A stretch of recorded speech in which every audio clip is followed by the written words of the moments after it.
नमस्कार दोस्तों, आज हम एक बहुत ही गहरे लेकिन आसान विषय को समझने वाले हैं, तत्वबोध। अक्सर हमारे मन में सवाल आता है, ब्रह्मा क्या है, माया क्या है और ईश्वर, ब्रह्मा और जीव में अंतर क्या है। शास्त्रों की बातें सुनने में कठिन लगती हैं, लेकिन आज हम इन्हें बहुत ही सरल भाषा और उदाहरणों के साथ समझेंगे। इस वीडियो के अंत तक आपको साफ समझ आ जाएगा कि सृष्टि कैसे बनी, माया क्या है और हम स्वयं इस सृष्टि में कहां खड़े हैं। तो चलिए बिना देर किए तत्वबोध को सरल शब्दों में समझना शुरू करते हैं। ब्रह्मा और महामाया अलग भी है और एक भी है। ब्रह्मा शुद्ध चेतना है, यानी पूरी तरह से ज्ञान और प्रकाश।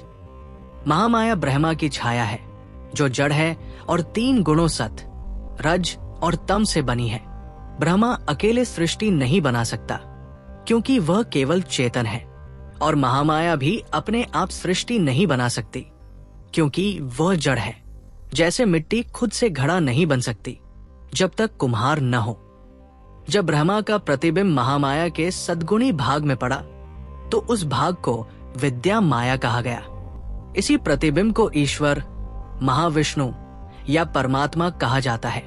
यहाँ एक है माया जो दर्पण जैसी है, और दूसरा है उस दर्पण में पड़ा ब्रह्मा का प्रतिबिंब। इसी प्रतिबिंब को ईश्वर कहा जाता है। ईश्वर पूरी तरह चेतन और ज्ञान से भरे हुए हैं, और माया के 3 गुणों के स्वामी भी हैं। विद्या माया को महालक्ष्मी, आदिशक्ति या मां भी कहा जाता है, और वही ईश्वर की संगिनी है।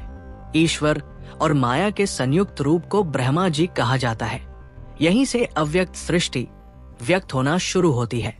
सबसे पहले महत तत्व प्रकट हुआ, जिसे समष्टि बुद्धि भी कहते हैं। यही ब्रह्मा जी का पहला रूप माना जाता है। इसके बाद अहंकार तत्व आया, जिसे समष्टि मन कहते हैं। फिर इंद्रिया, प्राण और अन्य शक्तियां बनी। अविद्या माया से 5 स्थूल महाभूत बने, आकाश, वायु, अग्नि, जल और पृथ्वी। इन्हीं से पूरा ब्रह्मांड, तारे, ग्रह और सभी लोग बने। इस तरह सृष्टि पूरी तरह से प्रकट हो गई। ब्रह्मा जी महत तत्व, अहंकार, चित्त और माया के स्वामी हैं। जीव, जिसे आत्मा या सूक्ष्म शरीर भी कहते हैं, वो भी ब्रह्मा जी का ही अंश है।